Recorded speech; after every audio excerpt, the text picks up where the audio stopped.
دوستو آئیے اب ایک ایسی زندگی سے ملاقات کریں جو اپنی ایک چھوٹی سی بھول، ایک چھوٹی سی ادنا سی غلطی کے لیے زندگی بھر کے لیے پچھتا رہے ہیں، تڑپ رہے ہیں، ترس رہے ہیں۔ آئیے ملاقات کریں غلام علی صاحب سے۔ غلام علی صاحب، کتنے پیسے آپ نے لگائے ہوئے ہیں کمپنیز لگ بھگ میں؟ 5 لاکھ 5 لاکھ روپے جی، اور یہ پیسے کل تھے، یعنی اس کے بعد میرے گھر میں اتنا پیسہ نہیں رہ گیا تھا، اور میری 4 بیٹیاں تھیں، ان کو میں پڑھا رہا تھا، میری جاب جا چکی تھی، تو مجھے کافی پریشانی اٹھانی پڑی ہے۔ اور وہ وقت آ گیا جب کہ ہم ایک نئے پیسے کے لیے بھی محتاج اپنے کو دیکھنے لگے۔ کہاں کام کرتے تھے آپ؟ میں سوویت انفارمیشن ڈپارٹمنٹ میں تھا، سینئر ایڈیٹر کے طور پر۔ تو یہ پیسے جو آپ کو ملے، یہ کہاں سے ملے آپ؟ یہ مجھے سوویت انفارمیشن ڈپارٹمنٹ سے ملے ہیں، اور اس کے بعد میں نے یہ پیسہ کچھ مستقل آمدنی کے لیے میں نے منتھلی انکم اسکیم ڈاکخانے کی تھی، اس میں ڈال دیا۔ اسی وقت ہمارے قریب الفلاح کے صاحب ہیں جو ان کے امپلائی بھی تھے، وہ میرے قریب آئے اور ان کا انکل آپ بہت گھاٹا اٹھا رہے ہیں، ہم آپ کو تو اس سے زیادہ دلا سکتے ہیں۔ میں نے کہا بھائی میں بہت تھوڑے پیسوں پہ زندہ رہنا چاہتا ہوں، خطرہ نہیں لینا چاہتا ہوں۔ انہیں کوئی خطرہ نہیں ہے۔ اس طرح سے میں ٹریپ ہو گیا، جھانسے میں آ گئے۔ ہاں، وہی جھانسے میں آ گیا۔ نتیجہ اس کا یہ ہوا کہ سارا پیسہ میں نے یہاں وہاں سے نکال کے اور الفلاح میں دے دیے۔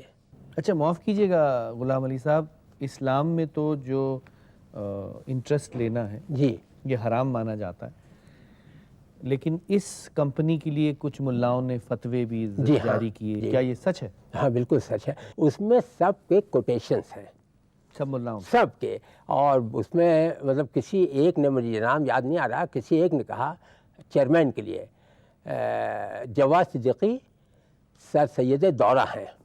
اچھا، سر سید دورہ، جواز صدیقی مسیح قوم ہیں۔ بہت خوب۔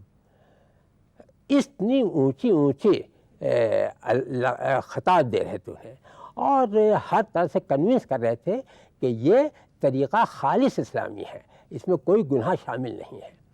چیئرمین جواز صدیقی نے ہمارے ساتھ بڑا بڑا فراڈ اس طرح سے بھی کیا کہ ہم نے ان کو بتایا کہ پچھلے رمضان کے موقع پر ہماری 2 بیٹیوں کی رشتے طے ہونے کے بعد چیئرمین صاحب کے پاس میں نے اپنی وائف کو بھیجا، کہ میں بیمار تھا، ان کو بھیجا اور بتایا کہ آپ ایسا ہے کہ ہم اپنی بیٹی کو شادی کرنا چاہتے ہیں۔ ان کا کوئی بات نہیں، آپ کا میں عید کے بعد 3 لاکھ روپے آپ کو دے دوں گا، آپ انتظامات کریے۔ انتظام ہم کیا کرتے، جو ہو سکتا ہم نے تیاریاں کی۔ لاسٹ منٹ پہ انہوں کہا ہمیں پیسے نہیں ملے، اور وہ ہمارے لیے اتنی ذلت اور بے عزتی کی بات تھی کہ نہ صرف اتنا کہ رشتہ ٹوٹا، بلکہ جو ہم نے انتظامات تھوڑے بہت کیے تھے وہ بھی ختم ہو گئے، اور ہمارے لیے یہ بہت بڑی بربادی ہوئی۔